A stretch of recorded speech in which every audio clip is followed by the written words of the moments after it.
I'm sure you've heard the news. The future of waste is energy. But this isn't just a headline. It's a reality taking root right now, in the heart of the Gambia.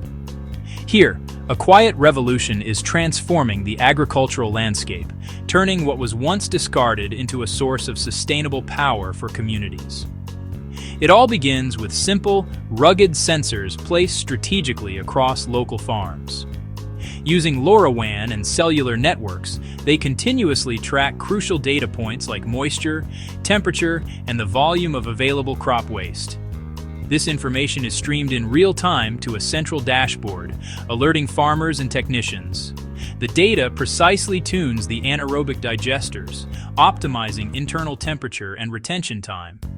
This boosts biogas production from local feedstocks like sawdust, straw, and groundnut shells, achieving gains of up to 35%. The result is a powerful closed-loop system, local clean energy, dramatically less agricultural waste, and reliable power for homes and businesses.